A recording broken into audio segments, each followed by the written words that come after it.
I know that this video is a little bit different than the ones I usually make, but it's my channel and nobody's watching my videos anyway, so chances are if you do, you are a friend. And that's why I will tell you the story of Frolimo, the best lemonade that never was.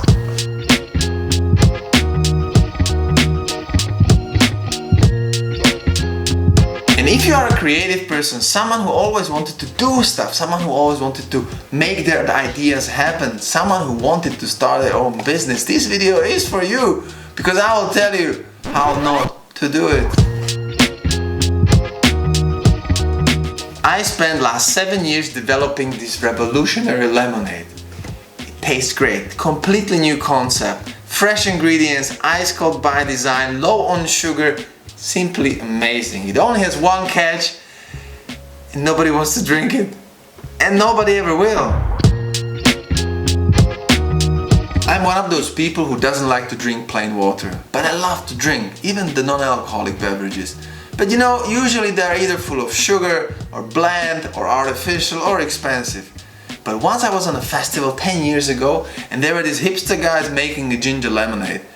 And it took them forever, it was not very cheap, but I tried it and it was amazing. It was like spicy, fresh, and I was like, this is how ginger lemonade can taste? This is something new, I love it. From that moment I was quite hooked. So I tried to recreate it at home, and I was playing around with the ginger, the way I would cut it, with the lemon, sugar, and I still missed something herbal, so I added the mint, and I was like, okay, I get it, I have my flavor. It's ginger, lemon, mint, fantastic, fresh, homemade. I know that ginger lemon mint flavor existed before, but this was mine. This was my tune to my perfect flavor. But I'm lazy, you know, I didn't want to make it every time fresh. So I was thinking maybe I will not add the water, I will just squeeze the lemon, squeeze the ginger, you know, add the mint, chop it up, and I got this paste. And then I was like, how to preserve it?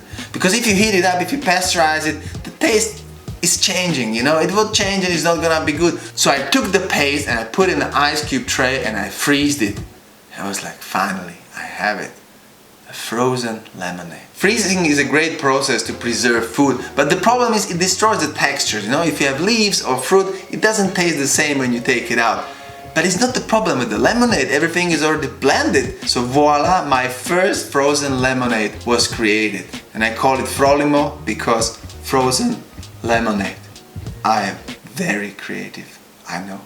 I was excited, I thought it's a great invention because you just take it out of the freezer, put it in the water, and in a few seconds you have fantastic fresh lemonade. I was like, maybe I have something.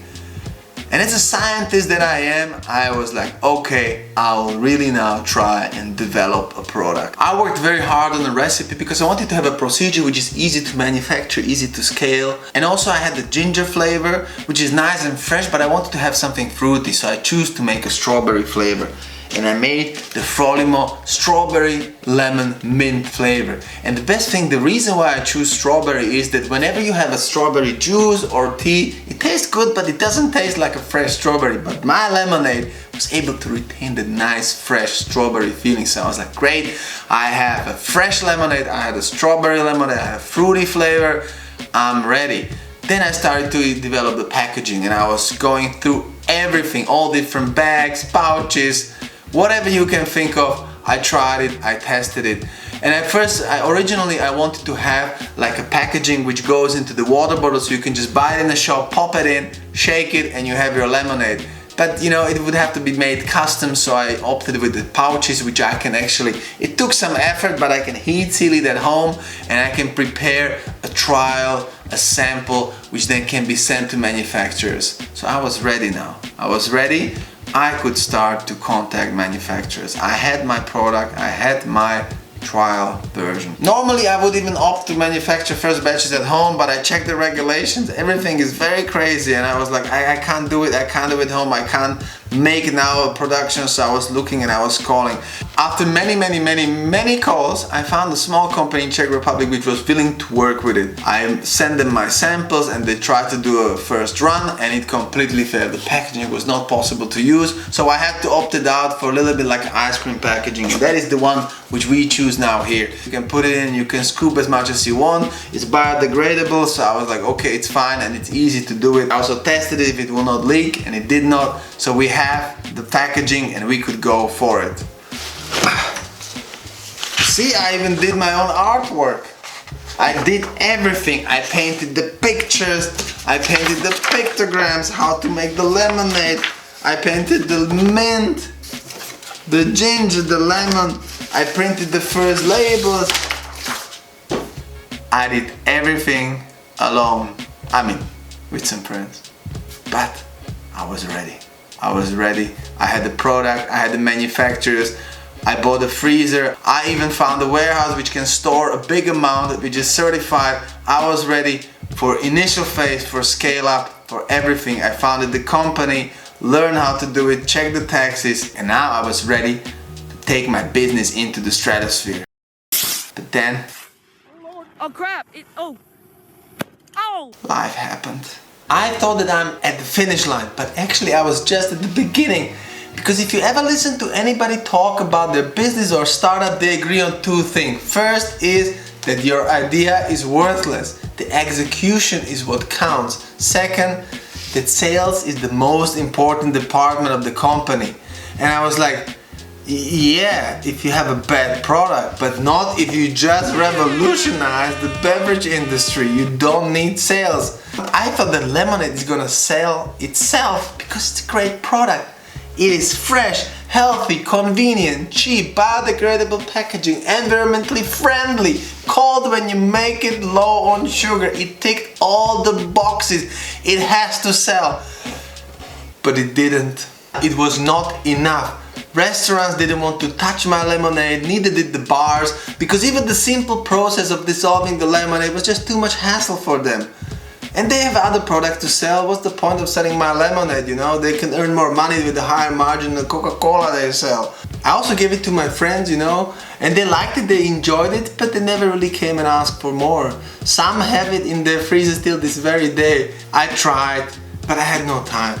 Because you can develop a product during the night, but you have to then go and ask the people if they want to use it, if they want to buy it. You have to sell the product during the daytime, but I had the job. And then my son was born, and I just had no time, and I had to face the reality. And the reality was, nobody gave a shit about my lemonade. But I gave a shit about my family and my job, which I actually liked and enjoyed. And the last nail in the coffin was that when I ordered the new batch of lemonade, the originally beautiful and fruity strawberry red lemonade was now brown because the producer changed the brown sugar he was using. And now the lemonade tasted the same, but it was brown. You just couldn't sell it. So I said, okay, let's go back down to earth. And I just had to admit defeat. I canceled the company, stopped the website, and just never became the lemonade mogul I always wanted to be. And that's okay. That's okay, because I learned a valuable lesson. I learned that this is, for example, not for me. You know, everybody always says, I have this great idea, I'll be such a great entrepreneur, I just have to start it, I will be fantastic. I know I would not, because I tried and I failed. But now I know what I'm good at. I know I like to try stuff. I know that I'm creative. I like to develop a product. I just suck at sales. And you can't do one without the other. And that's okay, because I learned this lesson and I made it a very cheap lesson. Because I did everything myself. I took the pictures, I developed the product, I drove the car, I made the videos, I made the website, everything myself. Okay. I had the good friends help me, so thank you very much, Roland and my wife. But I managed. It was a cheap lesson and very valuable one. And I still have a full freezer packed with lemonade, so I have something to drink for the next 2 years. And if you are in Vienna, hit me up and you can try this fantastic product that never was. Guys, I hope you enjoyed this weird confession video, and hopefully if you ever struggled with the project, it made you feel a little bit better.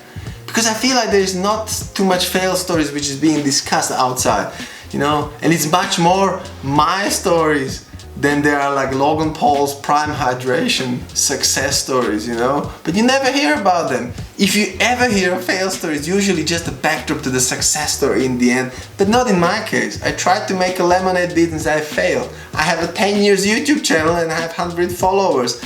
I paint, nobody wants to show my paintings. And I do every week a comedy show in front of 5 people in the audience. But that's okay, because I love doing those things. I love doing those things, they are hobbies, and I have friends and family who actually appreciate it. That's what matters. You don't need to gain international success to be happy with the creative things you do. So guys, go out there, enjoy your hobbies, whatever they are. Good luck with your project, whatever they are. And see you next time with the next video. Maybe. And if not, that's also fine. Bye bye.